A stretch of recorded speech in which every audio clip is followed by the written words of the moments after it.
When we acknowledge the people who've had the greatest influence on the video game industry, we tend to think in terms of game designers. Men like Shigeru Miyamoto, Gabe Newell, or Hideo Kojima. Rarely will we hear the name of artist H.R. Giger mentioned. Yet Giger's influence on video game art is ubiquitous and striking. Join me as I explore this fascinating artist's legacy in retro video games.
During the 80s and 90s, Giger's art sparked the imagination of artists around the world, including many graphic designers in the video games industry.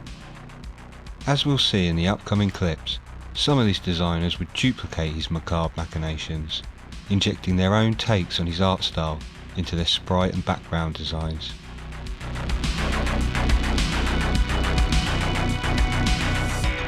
Hans-Rudi Giger, a Swiss artist born in 1940, was best known for his biomechanical style, depicting grotesquely surreal yet beautiful imagery.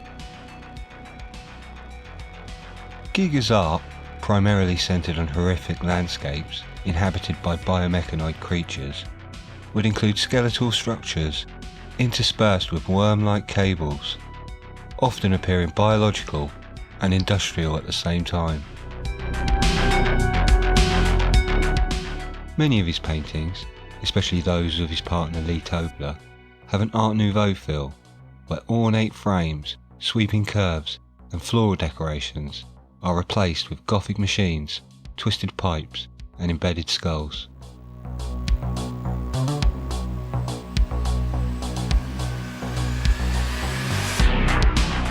His large-scale paintings of biomechanical architecture and machinery, entwined with their inhabitants in suggestive ways, shocks and delights, giving you a glimpse into the dreams of this demented genius. Also known for his magnificent sculptures, many of which adorn his house and garden, Giger's aesthetic is magnified in these foreboding and monstrous creations.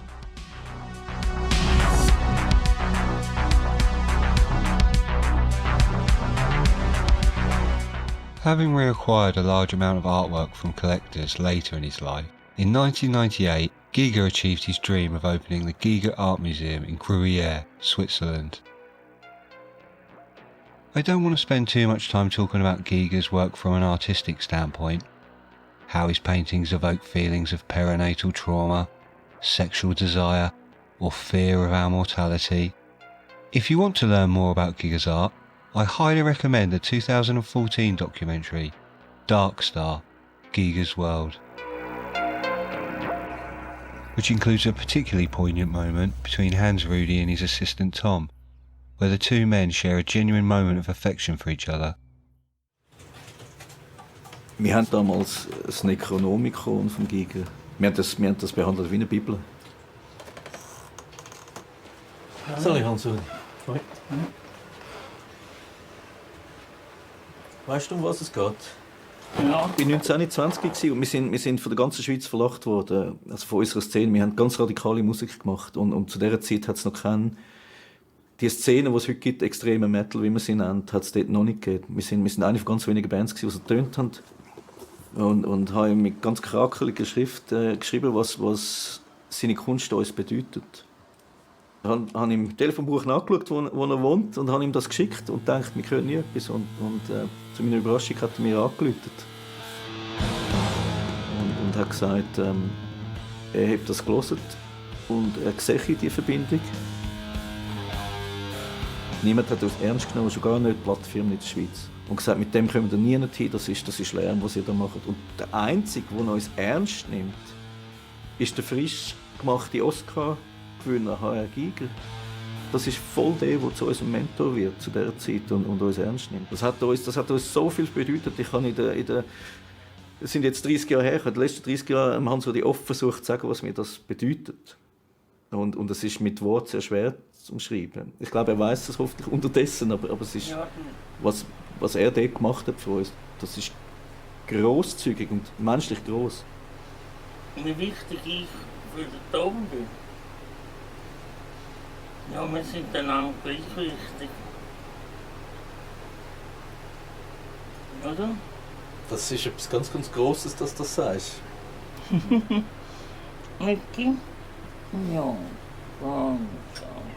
Ja.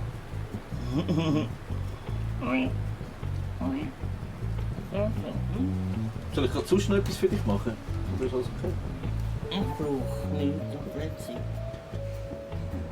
Gut, nächste.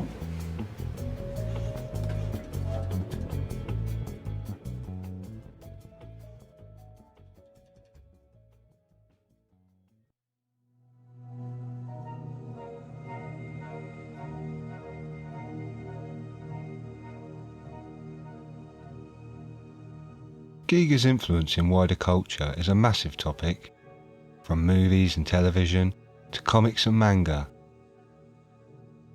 I could probably fill an hour talking about his impact on the movie industry alone. But today, we'll be looking at retro video games exclusively. Although Ridley Scott's Alien, which Giger won an Oscar for, had a huge impact in exposing his work to a mass audience, I will be focusing on Giger as a source influence for these games. By Scott's own admission, he had no input in the xenomorph design he found in Giger's Necronomicon, and he used it unchanged for his movie.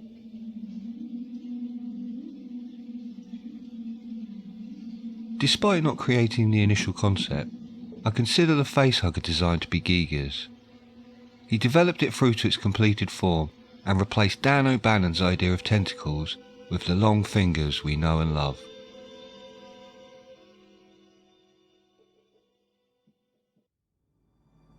An argument can be made attributing James Cameron's versions of the Xenomorph as the main influence in some of these games. Giger wasn't involved in the Aliens production, but was credited.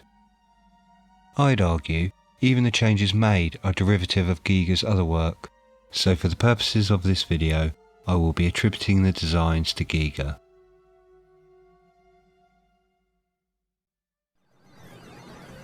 So we can get a feel for Giger's art in pixel form, let's kick off by looking at a few officially licensed games, starting with the aforementioned movies tie-in.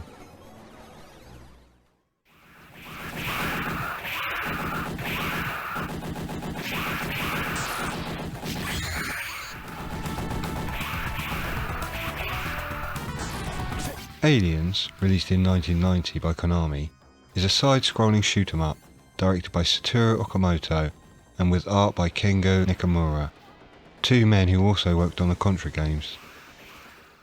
It includes unique xenomorph designs inspired by Giger's work and acts as an illustration of designers incorporating Giger's aesthetic into their own art.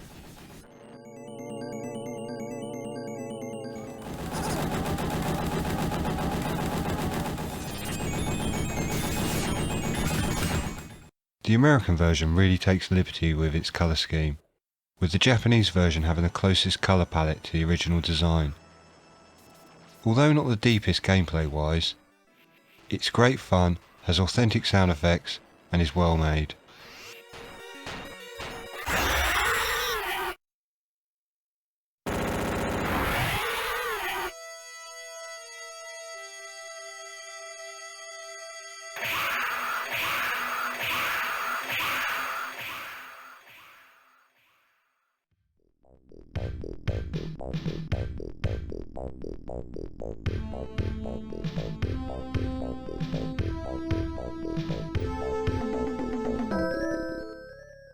Darkseed is a game centred around Giga's work.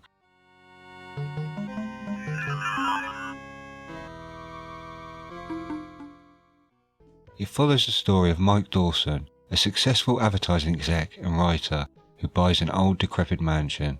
Plagued by horrific nightmares, he finds a portal to a mirror world filled with Giga's distinctive architecture and creatures.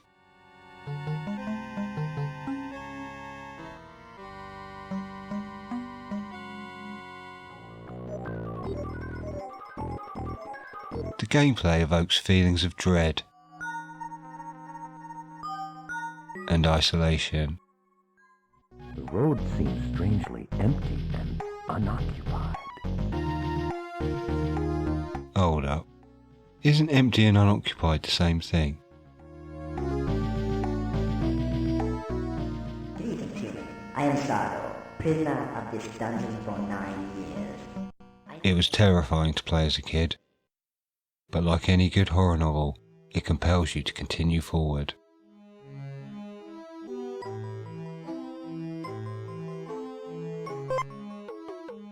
I won't spoil the ending for you, as naff as it is.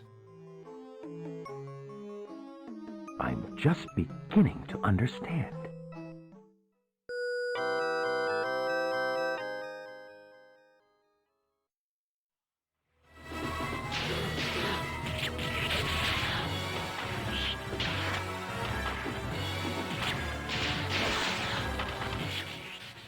No stranger to Giga-inspired artwork in their games, Capcom had the opportunity to make their own officially licensed game in 1994 with their beat-em-up, Alien vs Predator.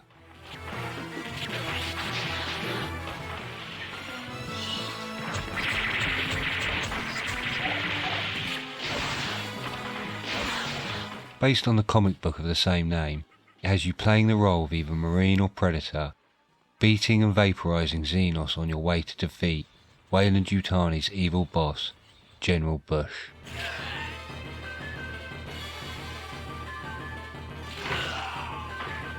It's gorgeous to look at and has great representation for the Xenomorphs. With solid Capcom gameplay, what's not to love?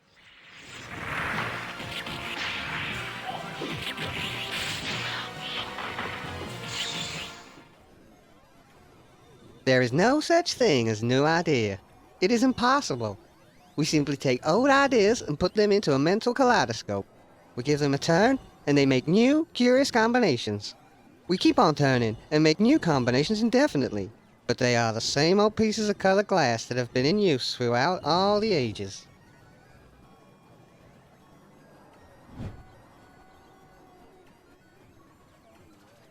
As we move on to unofficially Giga-inspired games, the line between homage and plagiarism begins to blur. So in an effort to be more objective, I've invited a guest to join us, to give their opinion. Say hello, Norbert.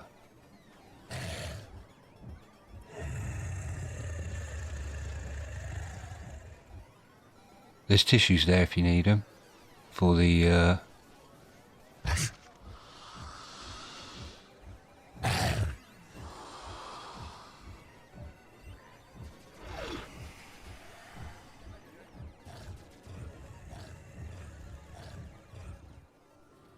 I like to think of Norbert as my Giga counter. Anyway, let's get started, shall we?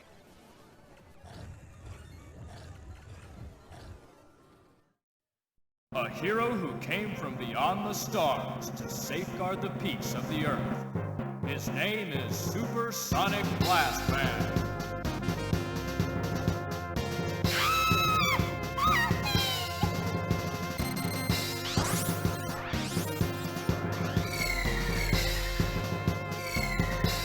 Take that! Thank you, Supersonic Blast Man. But there's no rest for the hero. Fight for love and justice. Sonic Blast Man was originally an arcade game by Taito released in 1990. It's a game where you punch a bag as hard as possible in order to defeat enemies and save babies from truck drivers.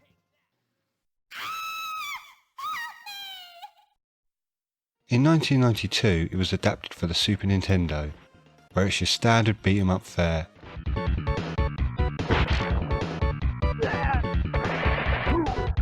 The gimmick of the arcade is turned into a power move, which is nice. It plays well, keeping you engaged right until the end. You'd be forgiven for wondering why Giga's influence would be in such a game, but it's here nonetheless. This alien boss, along with some enemies, are unmistakably Giga inspired.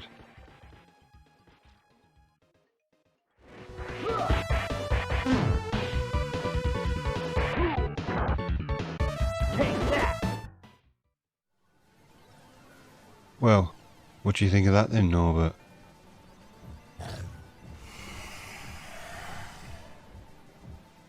I think that's pretty conclusive.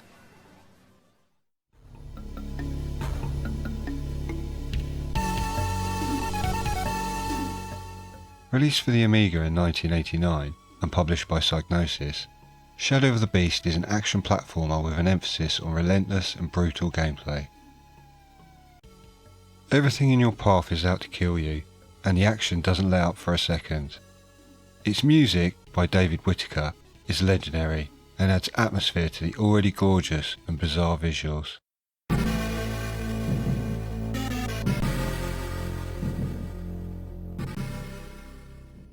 The sprite designs, rendered by designers Martin Edmondson and Paul Howarth, really stand out, some it has to be said, for all the wrong reasons. You play as Arbron.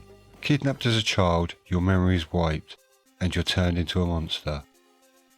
Forced to serve the evil beast, Maeltop, eventually your memory is restored, and you're out for vengeance. By punching everything.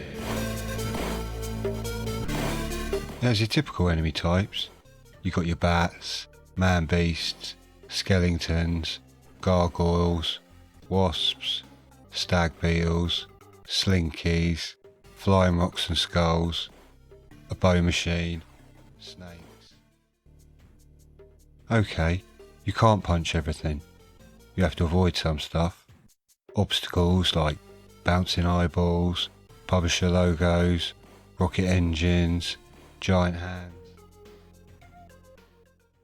As far as the Giga influence is concerned, the main character design appears to be inspired by Hans Rudy's work.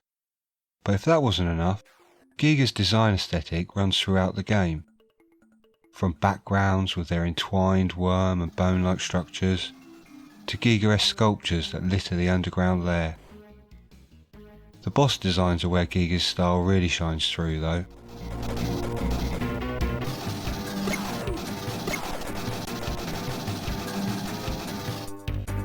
My favourite part being right at the end, in a final boss fight that sees you repeatedly punch a Giga foot, while a hand holding a massive cloche tries to squash you from above. Also, it lifts the pulse rifle sound directly from Aliens.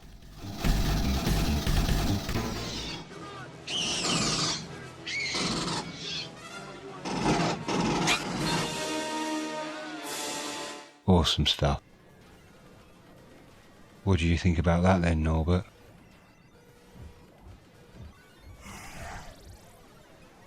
Okay, guess I'll have to ramp it up a bit then.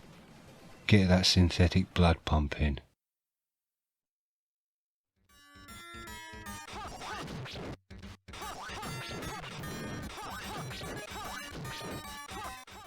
The Astyanax, also known as the Lord of King, was released both in the arcade and on the NES, but it's the 1989 arcade version we'll be looking at today. It's the story of Roach and his trusty mythical fire axe, named Fire Axe, as he embarks on a journey to defeat the demon overlord, Argos.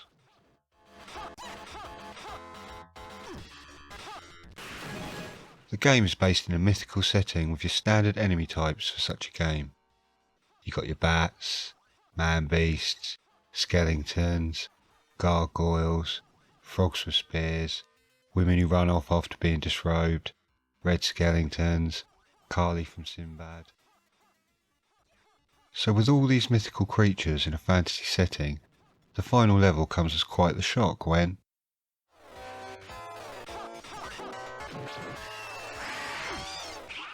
Oh my god.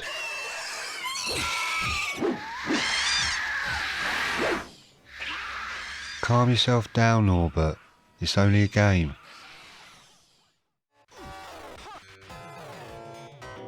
Why they chose to lift Giga's art just to plonk it into their mythical setting is quite beyond me. To add insult to injury, the final boss is an almost straight up rendition of Giga's Xenomorph.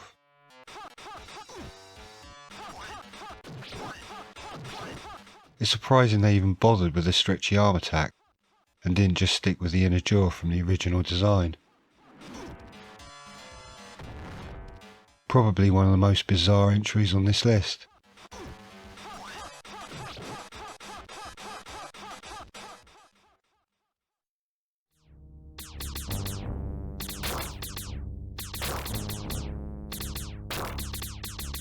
Released a year after the Aliens movie, Alien Syndrome tries to capture the atmosphere of the movie in its gameplay.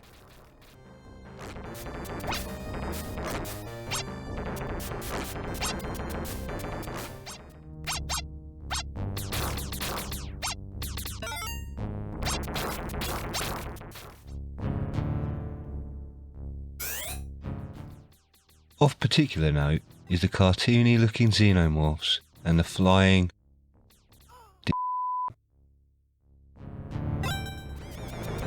My favourite enemy by far isn't Giga inspired at all, just unintentionally cute.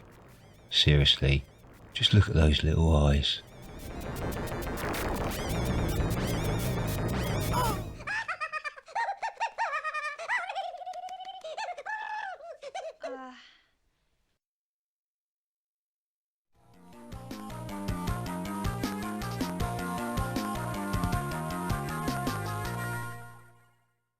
A cross between Star Trek and the Aliens movie, Bally Midway's 1987 arcade game, Xenophobe, has you playing with up to 3 players on a split screen.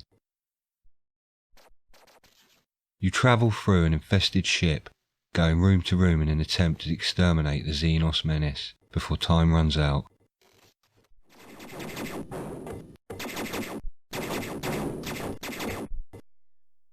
Despite not being very popular in the arcade, it would go on to be ported to various platforms, including the awesome ZX Spectrum.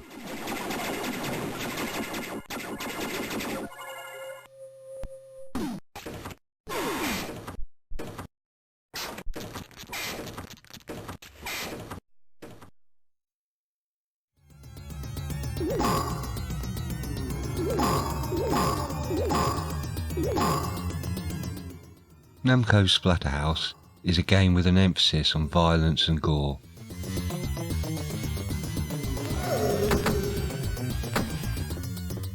Obvious Western horror influences include Friday the 13th and H.P. Lovecraft, with lesser known ones being Rejuvenator,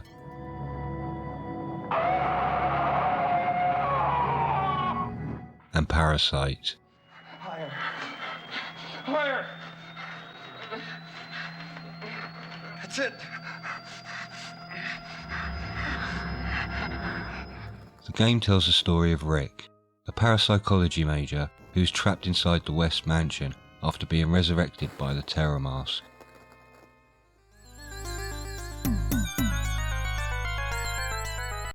You side-scroll your way through the mansion, kicking, punching, and battling various ghoulish creatures in a vain attempt to rescue your girlfriend, Jennifer. A rather gruesome scene involves you fighting off hordes of lunging chestbursters.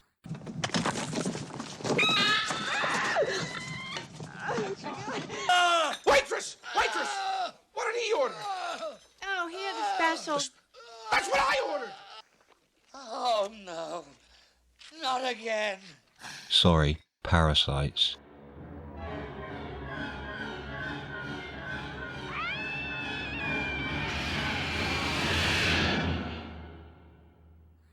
Slithering monsters that also resemble those found in James Gunn's 2006 movie.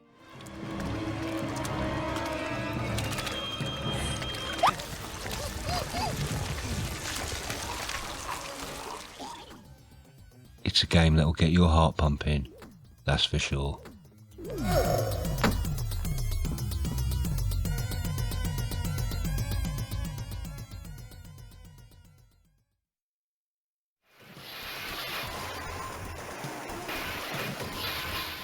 Back to Sega again, for their beat 'em up shooter game. Alien Storm is a game in which you don't play as Elvis, you never travel around in a Ninja Turtle van, and you certainly don't exterminate xenomorphs, with your nothing like a proton pack. Bad breath, man. The presentation has a 50s horror quality, with screaming NPCs running through the streets, television news bulletins between stages, and B-movie horror music cues. The levels are interspersed with bonus stages of on-rail shooting, where you get to wreck shops as you blast aliens and fend off attacks.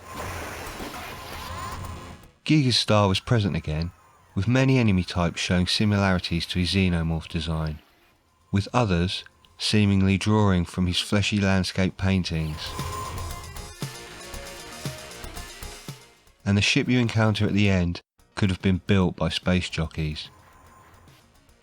My favourite enemy has to be this phallic little fellow, who appears to be from the Little Shop of Penis horrors.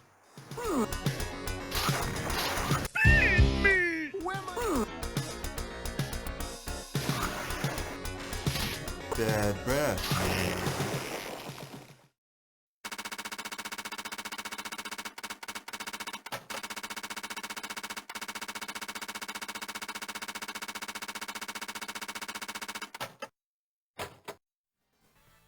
Developed and published by IBM, 1992's Undercover Cops can best be described as a cross between Mad Max Mongoose. and Fist of the North Star.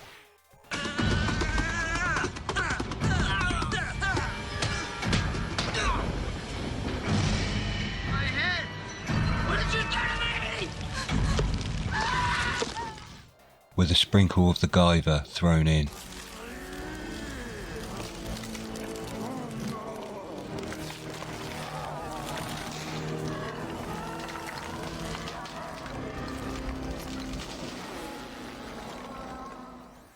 It's another standard beat 'em up with exceptional sprite and background art.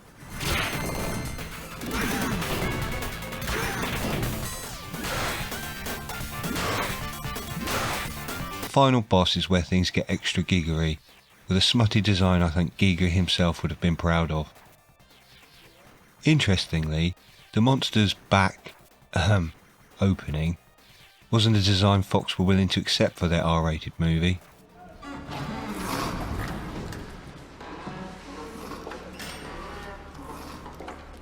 Etwas über diese Eier, diese Eggs, in denen die Aliens lauern. Ich hatte da etwas Schwierigkeiten mit dem Produzenten, denn meine Entwürfe, das heißt, ich habe die Eier selbst modelliert, war die Öffnung etwas zu obszön geraten. Zu stark erinnerte sie an eine Vagina. Man sollte auch den Film in katholischen Ländern zeigen können. Darum soll ich doch versuchen, statt nur eine Spalte ein Kreuz zu machen. Das habe ich dann ausgeführt. Jetzt sind die Sachen doppelt obszön, übers Kreuz und für die katholische Kirche.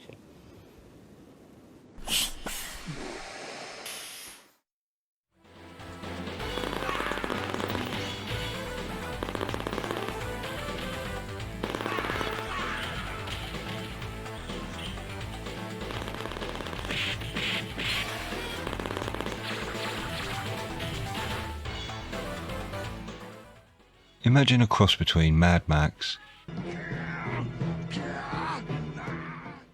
and Jurassic Park, with a sprinkle of the Guyver.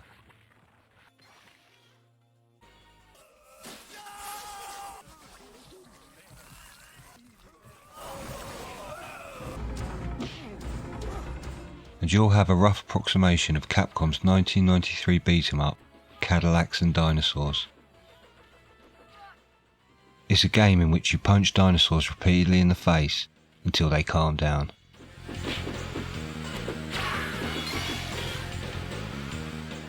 The bad guys are abusing these poor creatures. Well, worse than you are. And it's your job to teach them a lesson.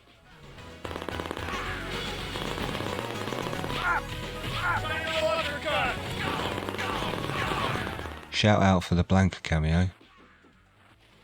The nod to Giga's alien design comes at the end, when the final boss transforms into a mutant dinosaur hybrid.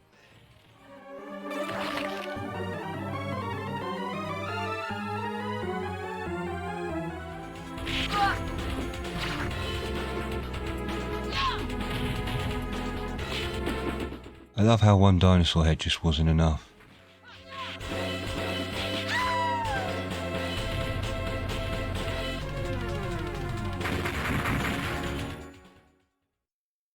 Commando.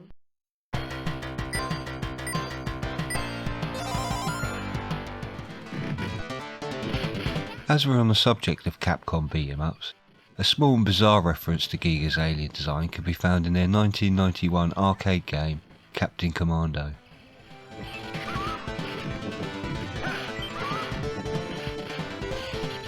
Later in the game you come across enemies that are dressed in what can only be described as Xenomorph wetsuits, complete with Vega-style claws. Their helmets are clearly modelled on the Xenomorph, even down to its specific head shape.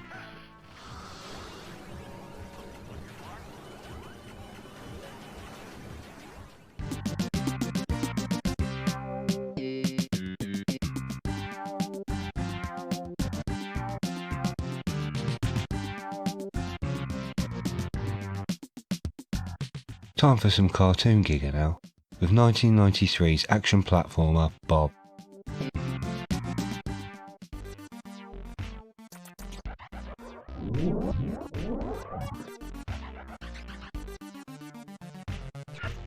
A fun and cutesy game with great sound effects.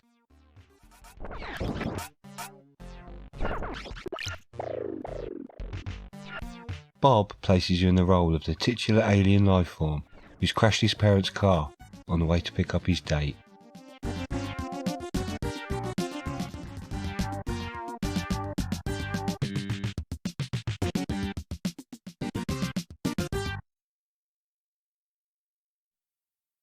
You fight your way through various environments in an effort to reach your girl, including alien hives and biomechanical facilities.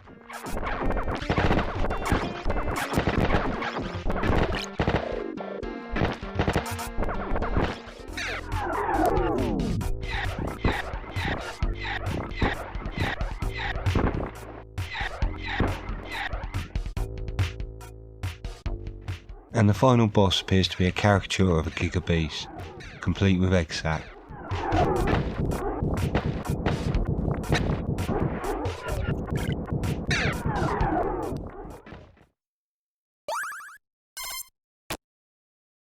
Treasure, known for their brilliant run and gun games, released Alien Soldier in 1995, late in the Genesis's life.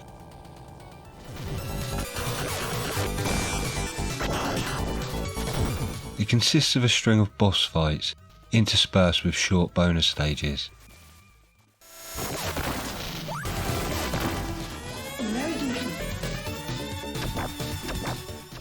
Development was led by Hideyuki Suganami, who built most of the game on his own and only received help at the end in order to complete it for release.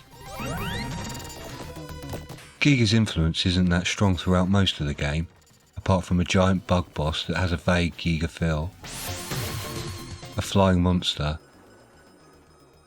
and a Giga Frog. It's not until this later boss that his inspiration really shines through.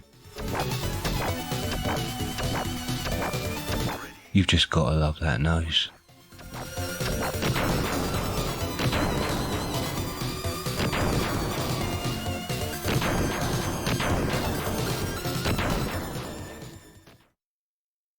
Your words are as empty as your soul. Mankind ill needs a savior such as you. What is a man? A miserable little pile of secrets. But enough talk. How about you?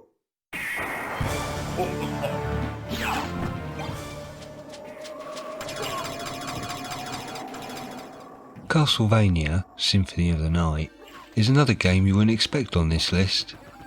All the enemies are pretty standard for a Castlevania game, and although there are elements of Giga's style in Dracula's initial form, it's not until the final encounter with him that he transforms into a mass of Giga beauty.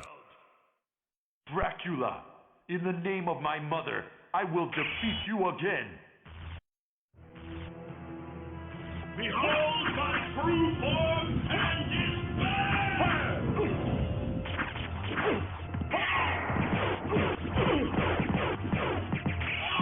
They've added eyes, but the demonic heads extending out clearly reference the Xenomorph's elongated cranium. Go back whence you came. Trouble the soul of my mother no more. How best to describe alien breed? Imagine aliens. Bay 12, please. Influenced by 8-bit games like Laser Squad,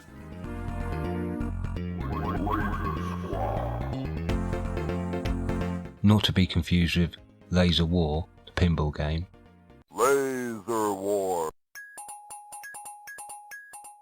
Alien Breed and its sequels rip off Aliens so thoroughly, I'm amazed Team 17 didn't get sued for copyright. Reminiscent of earlier top-down titles, such as Gauntlet, Alien Breed takes that game's claustrophobic gameplay to new levels, as you battle your way through corridors and rooms in Xenos-infested facilities. Initially developed for the Amiga, where it spawned various sequels, including attempts at a Doom clone, it was also released onto other platforms like DOS, and would eventually find its way onto modern hardware as updated 3D versions.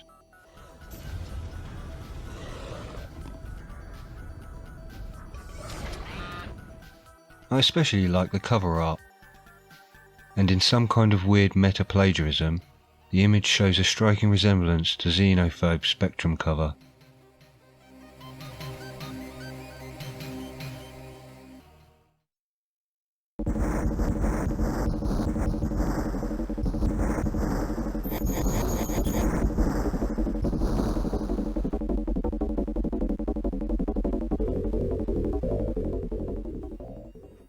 Published by Sega for the Genesis and spawning a comic book, Shakan, the Forever Man, has scenery inspired by Giga and a boss that has elements of his design.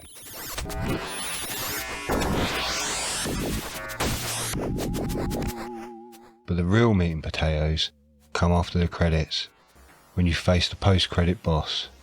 Embrace yourselves, ladies and gentlemen. Norbert, cover your eye.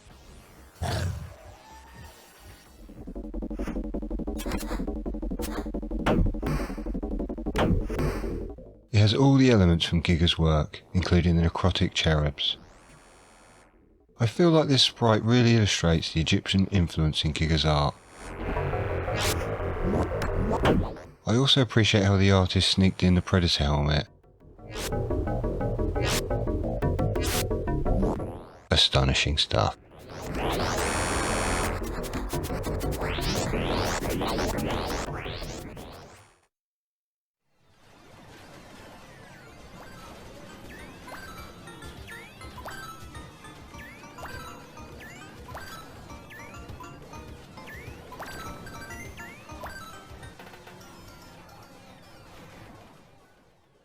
Looking at two games from the same developer now, starting with Metal Slug 3. We get to see Giga's influence rendered by the masters of sprite animation over at SNK. I could spend the rest of this video talking about how gorgeous the Metal Slug series is.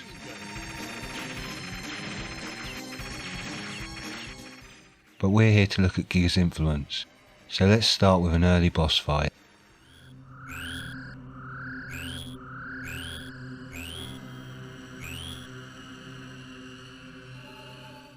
These swirling aliens, attacking you with their mind powers, also remind me of that scene in Kingdom of the Crystal Skull.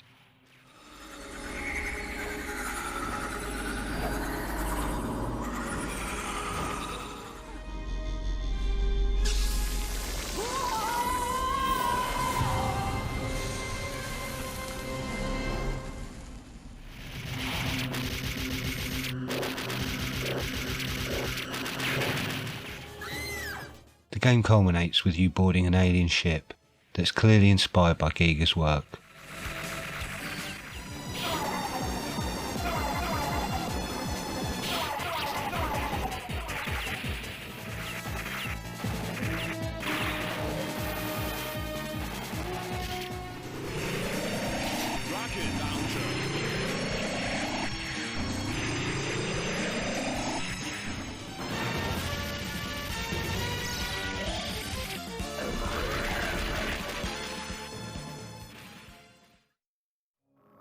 You are the last hope.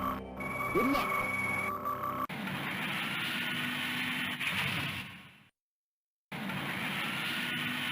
Ready, go! The second SNK game I have for you is 1991's Cyberlit, a little platform shooter that feels like the spiritual predecessor to Metal Slug, although a lot less demanding.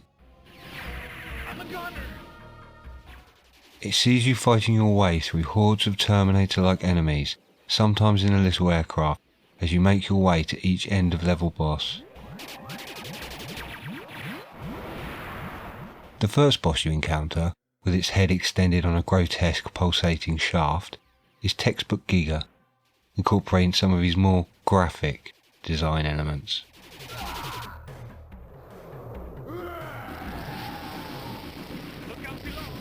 A later boss that attacks you from beneath also has elements of Giga's biomechanical aesthetic, as does the final boss. But it's the boss found in The living quarters for alien researchers. that really takes the Giga cake. What more do I need to say?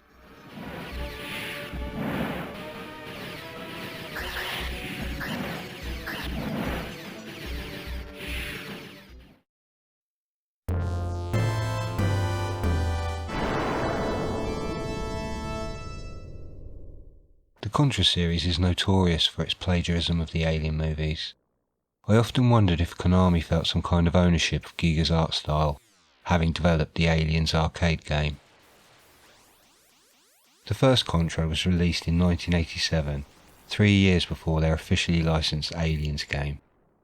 It sees you take the role of an 80s action star, definitely not Schwarzenegger or Stallone, as you shoot bad guys on your way to exterminate the Xenos menace. It was released on the NES the next year, which is the version most will remember. The designs don't need much dissection, being so overtly Giga inspired.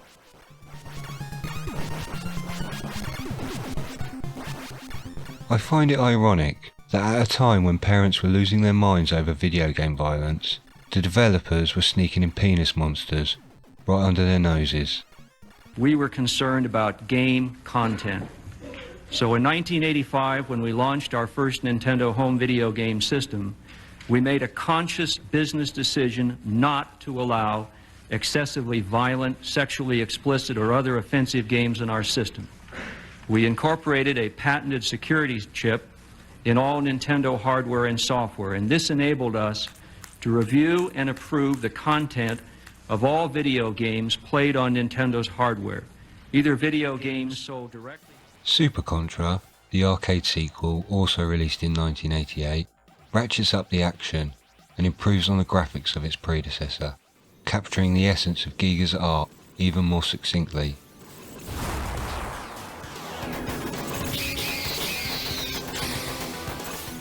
It has a flying xenomorph, as well as other examples. And you can really see the legacy for some of Konami's official alien bosses.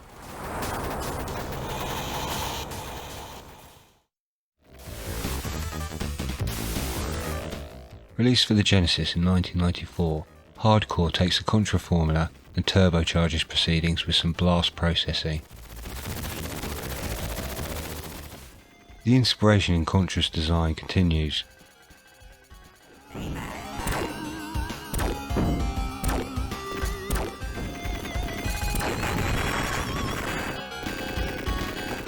This one drawing from Giga's pilot or space jockey design. I particularly like this boss's reference to Giga's paintings of Lilith.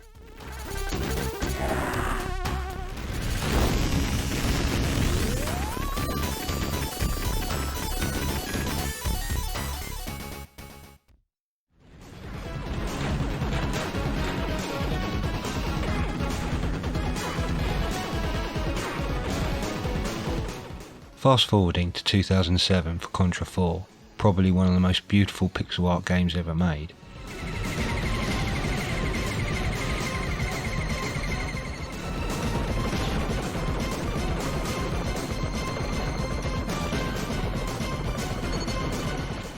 Here we see a variation on Giga's designs brought to life in astonishing detail thanks to the more advanced hardware. It features many updated designs from previous games.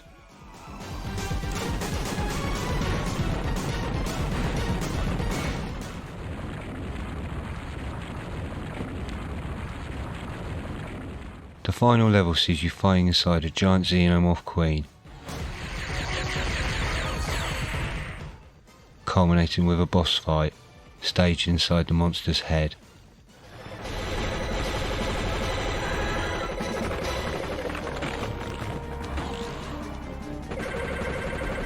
Delightfully revolting.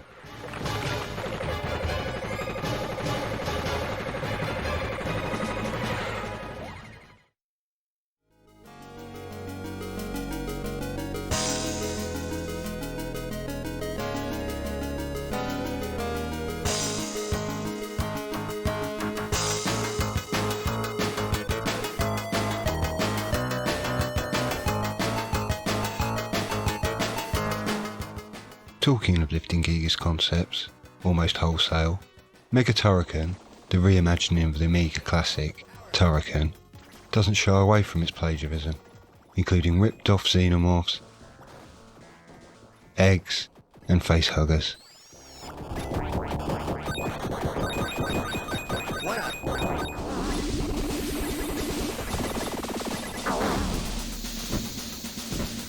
Oh, and check this out. Is that a Giga train I see?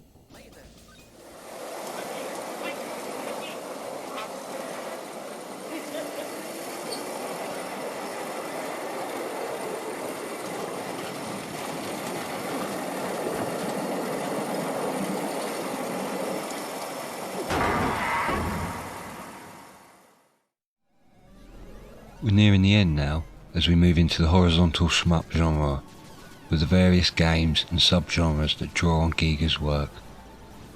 And oh boy, are there plenty to look at. So let's start off with a game from Konami, again. Released in 1988, and keeping the weapon selection mechanic from the original game, Gradius 2 has you flying through various locations in your spaceship, avoiding obstacles and shooting down alien craft. All standard shmup stuff.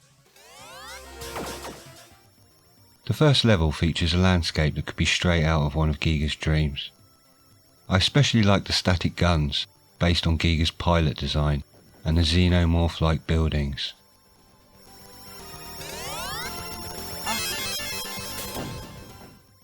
Oh, and I mustn't forget, this end of level boss threatens you with violence. Oh, Ooh, you're hard.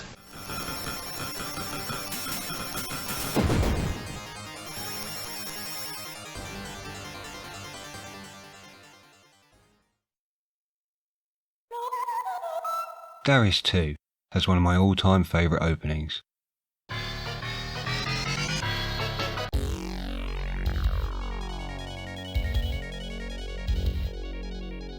Reactions on the radar. Recognize code CP30. Distance 12,000 dots. Third and fourth thrust engine. Ignition. Main engine energy level 20% increase. I always wanted a thing called tuna sashimi. 3, 2, 1. Just marvellous.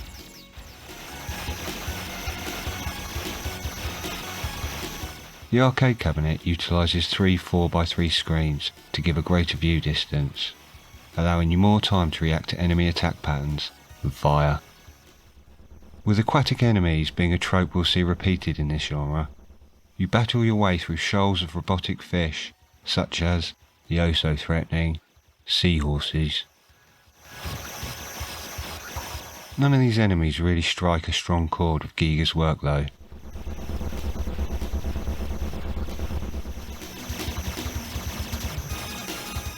Two of the game's backgrounds, however, do show clear inspiration from Giga's paintings.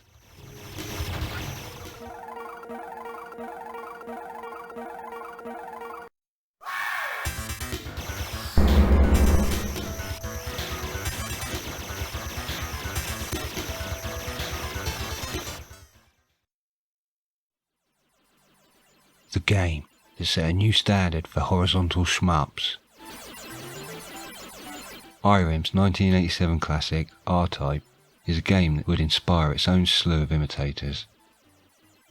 Although not the first to introduce attack drones, affectionately known as gun buddies, R-Type would probably popularise the gimmick more than any other game. The gun buddy's immunity to most gunfire, ability to destroy enemies on contact, along with its upgradability, make it an invaluable asset in surviving R-Type's brutal gameplay.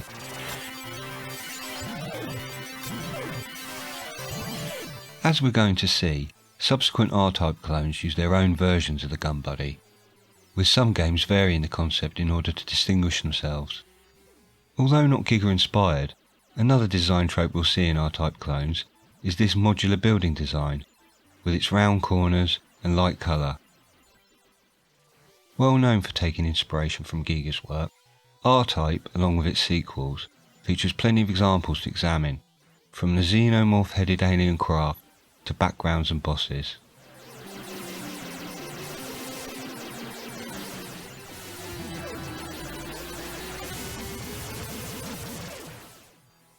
Just look at those worms. A worm in a worm in a living body. Oh. Yeah, that's just under the skin and you see how it moves. Ooh, wow. Yeah, I hate worms and snakes and things like that. It's awful. Ooh.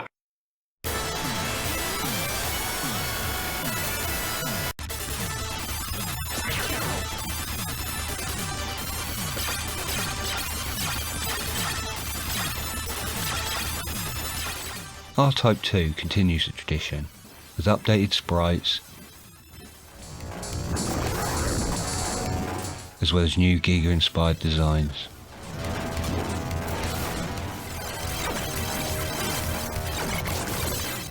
The R-Type series is legendary in retro gaming, and it's also a favourite of mine. Highly recommended.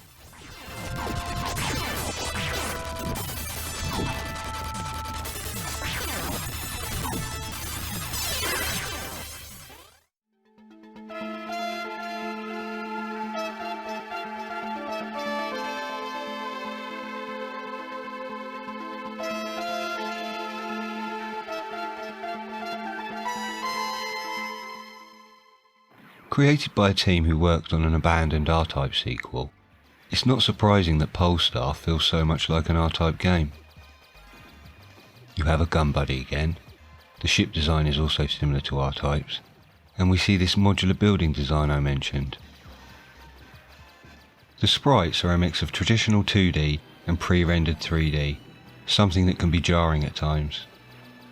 There is no denying though, this game is absolutely gorgeous.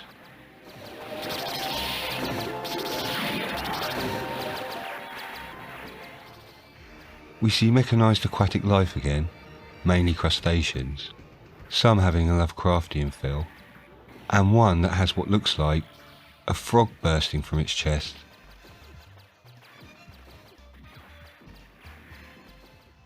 The music is brilliant and sets the mood perfectly. The first biomechanical boss has serious Guyver vibes, but it's stage 6 where we really start to see the Giga inspiration come into play.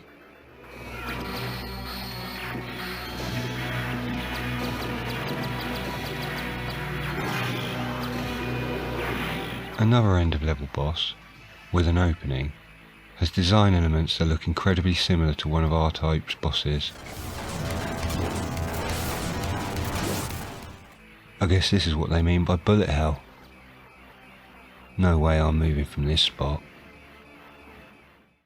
The final stage takes the game's Giga aesthetic into overdrive, with building structures Giga could have designed himself.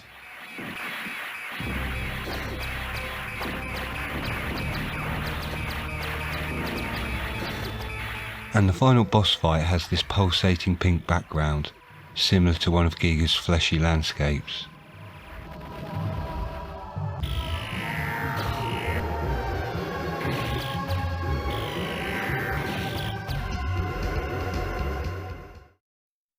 (2042 AD), a phantom companion star which has suddenly appeared on Jupiter's orbit, affected.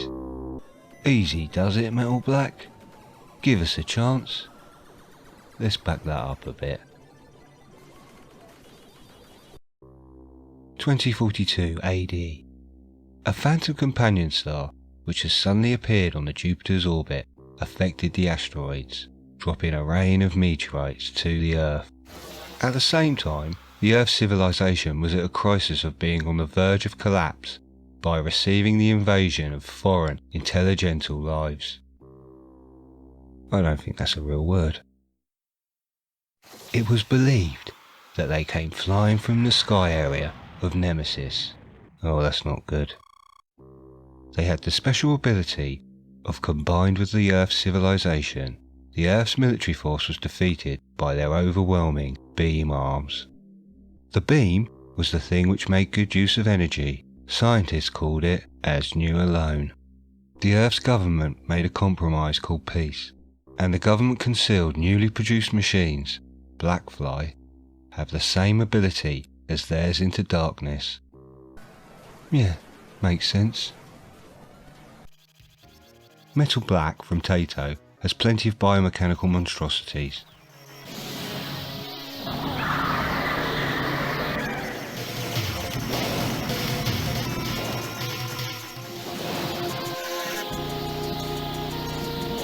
You also murder tiny frogs, for some reason. One level in particular stands out, with nice Xenomorph and Giga references. The final boss appears to be a space whale, crossed with a jellyfish, like something you'd find in Star Trek or James Cameron's The Abyss. The battle starts to get really silly, when images appear in the background. Images of war, early humans, a cat. I can only imagine it's some kind of weird reference to 2001: A Space Odyssey.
game that shares many similarities with the last game, including silly exposition, wireframe animation and ship design. Biometal on the Super Nintendo has a techno soundtrack by 2 Unlimited, including this track you might recognise.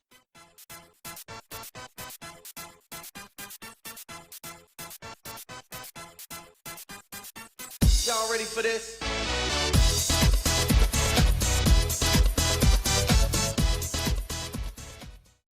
It makes its Giga-inspired aesthetic clear from the start, with a title screen that rips off the Xenomorph's embryotic form.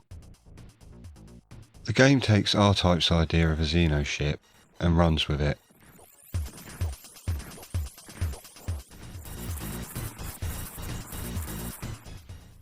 The graphics are beautiful, making good use of the hardware's larger colour palette. Towards the end of the game we start to see the Giga-ness explode, with landscape and enemy designs going all in. And we also see an entire swarm of facehuggers.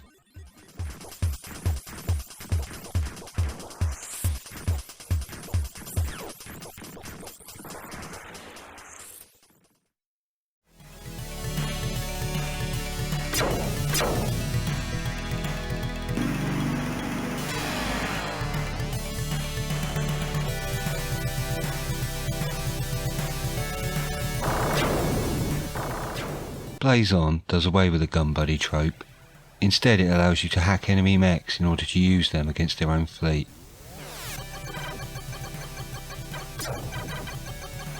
Taking control allows you to use their firing patterns and speed, as well as their special attacks. The captured craft also give you an extra life, similarly to how Sonic's rings and Arthur's armour works. It has a great anime style that continues through its sprite designs.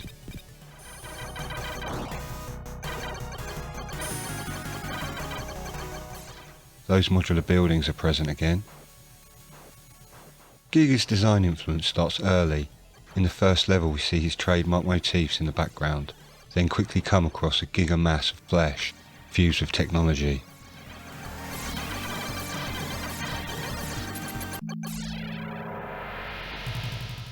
Giga-inspired backgrounds and landscapes follow, including one that references his steampunk designs.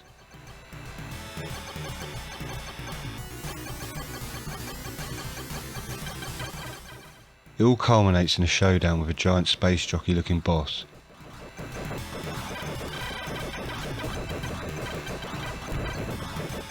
A variation on R-Type's first level boss.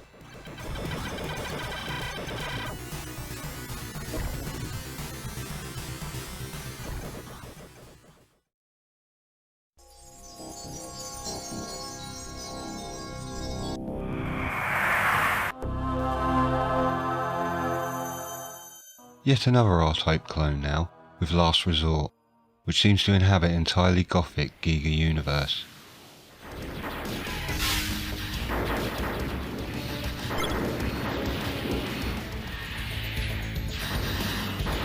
With ship designs similar to those of Giga's abandoned Dune concepts,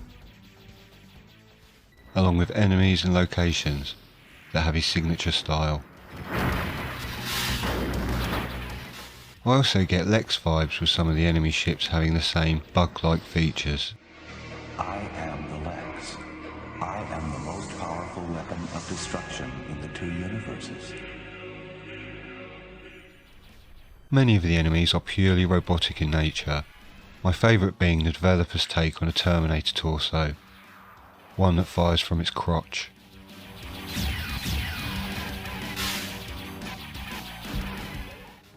We see this design again, with its sheath. The final boss shows clear Giga influence. From its biomechanical design right down to its inner jaw. Frankly, I'm amazed anyone could defeat this boss without save states. They must have the reflexes of a cat. I mean seriously. Just look at this nonsense.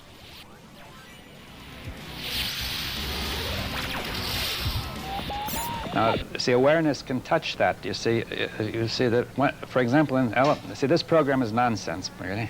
Is that clear? Some programs make sense, but this one doesn't. Now, generally, when you see nonsense in a simple affair, it loses its power over you. You see, if you say, I think I'm beginning to understand.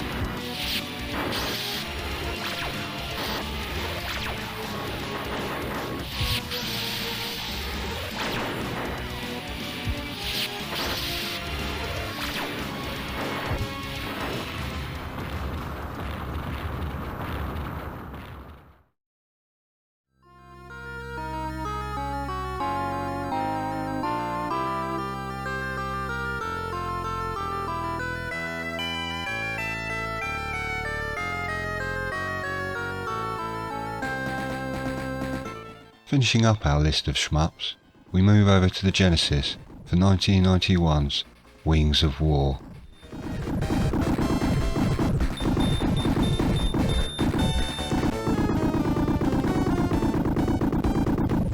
How best to describe Wings of War? You know that bit in Flash Gordon? Yeah. Where Brian Blessed says, Oh, well, who wants to live forever?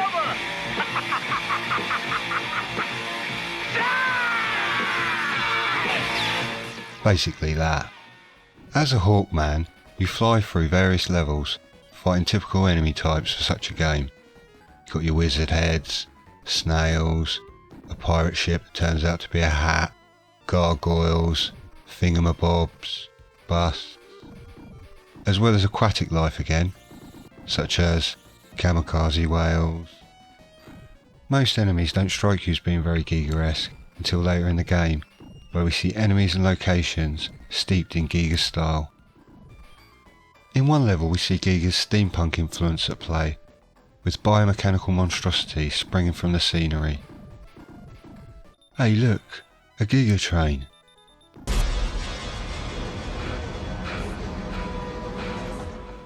In fact, the entire second half has plenty of Giga inspired enemies and bosses.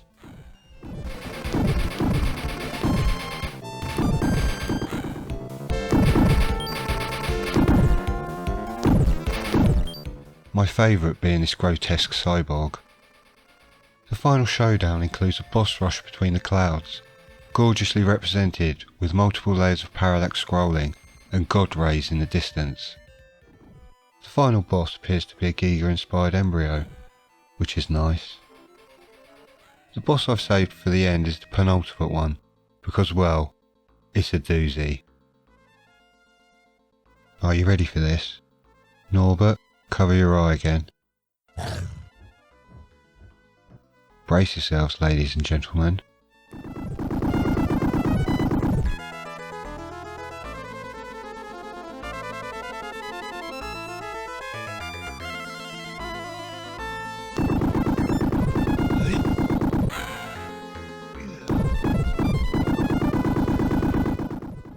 Not much I can really say about that, other than what a magnificent I mean, a truly astonishing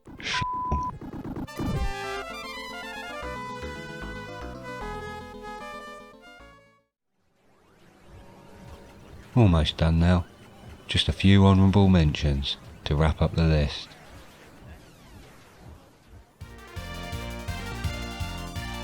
This is April O'Neil reporting.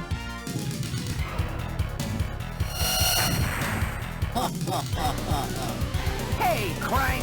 Bring that statue back, you bloated beanbag! 1991's TMNT, Turtles in Time, includes the Pizza Monster, created for the cartoon. My toes! My toes! And represented here in video game form by the masters of Giga-inspired artwork, Konami.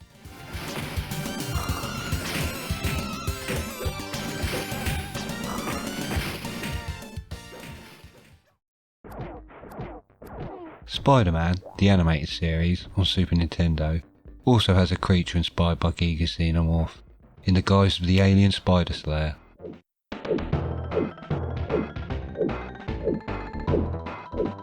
The game also proves time travel is real, with a cameo from Master Chief about 6 years before Halo Combat Evolved was released.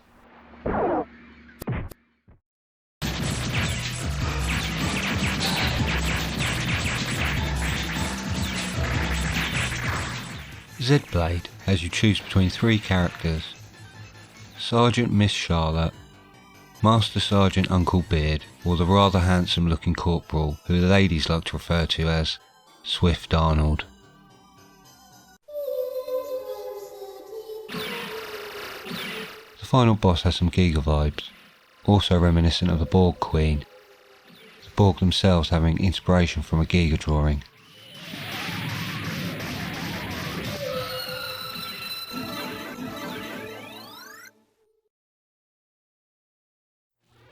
Streets of Rage 2 has a notorious level where you fight a Giga monster whilst you avoid exploding eggs.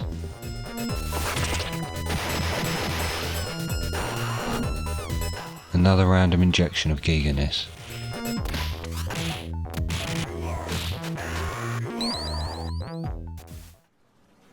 I think we'll have to leave it there. Poor Norbert's exhausted, bless him.